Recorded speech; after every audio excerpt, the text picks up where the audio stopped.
Hey everybody, this is William from the Godzilla Files coming at you today with a new countdown, and today we're going to be looking at my favorite super weapons from the Godzilla series. So before we jump into this list, I just want to say, I kind of define a super weapon as something that's basically, different from a tank or a plane or, a ship, something that's really meant to actually defeat Godzilla or maybe another kaiju. So, these things can be huge, these things can be small, doesn't really matter, but they also have to be made by humans. So, let's get right into this.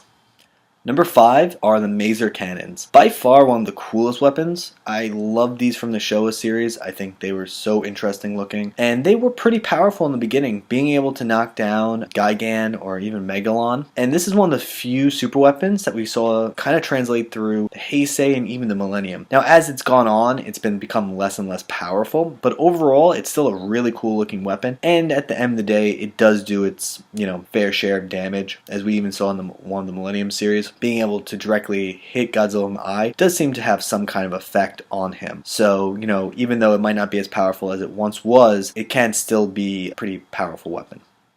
Number 4 is the GoTango. While it didn't start off in the Godzilla series, it did make an appearance in Godzilla Final Wars. This is a pretty powerful ship. It's basically designed for a flying battleship. It's pretty cool. In the beginning of the film, we saw it take out Manda, and it seems that it can hold its own against other kaiju. We see it being able to attack Rodan, Anguirus, and a couple of other kaijus in the film. So it seems to be strong enough to, at least in some ways, combat against the kaiju. I'm not going to say maybe defeat all of them, but at least in some ways be able to push them back. But it does have its own weaknesses. It seems like it can also be very easily shot down. We saw Gigan taking it down pretty quickly, but this only seemed to be temporary, as we were able to get the GoTango back up in the air and have Godzilla follow us back to Tokyo.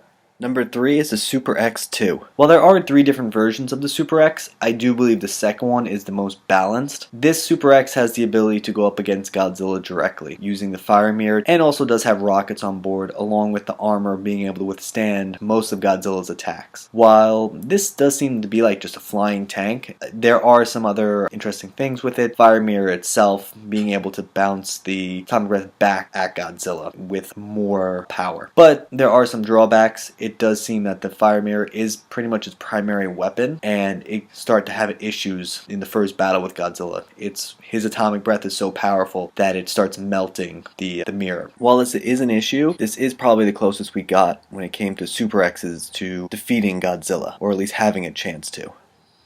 Number 2 is Super Mecha Godzilla. This is by far the most powerful Mecha Godzilla out of all of them. Being combined with Garuda, he now is stronger with firepower and can move faster. Even before the update with Garuda, Mecha Godzilla is pretty powerful. It was able to take down Godzilla with little to no trouble in their first battle. And in their second battle, he crippled Godzilla and killed Rodan. And at that point, Rodan had become Fire Rodan, much more powerful version of himself. So this machine that we built could actually withstand, and probably could have continued to defend Japan if it wasn't for Godzilla becoming, superpowered thanks to Rodan. One of the cool things about Mechagodzilla is that we used the salvage parts of Mechagodzilla from the future and basically created this new weapon to help protect, the world against Godzilla and the threat of any other kaiju.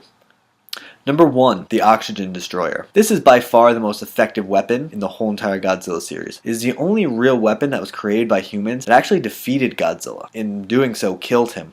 It's a pretty terrifying weapon, when they start using it, and there was only one ever made. The build up to it is pretty powerful through the whole entire thing. And what it does is, completely devastate the whole entire Tokyo Bay. And also, in the process, Godzilla just becomes bones. And we get hints of this, throughout the movie, but you don't really know the effectiveness until you actually see it happening towards the end of the film. But this is by far the best weapon that we've ever used against Godzilla. Alright everybody, I hope you enjoyed this list. Let me know in the comments below what you think are some of the best super weapons that we created to combat kaiju. And like always guys, thanks for watching, and I'll see you later. Bye.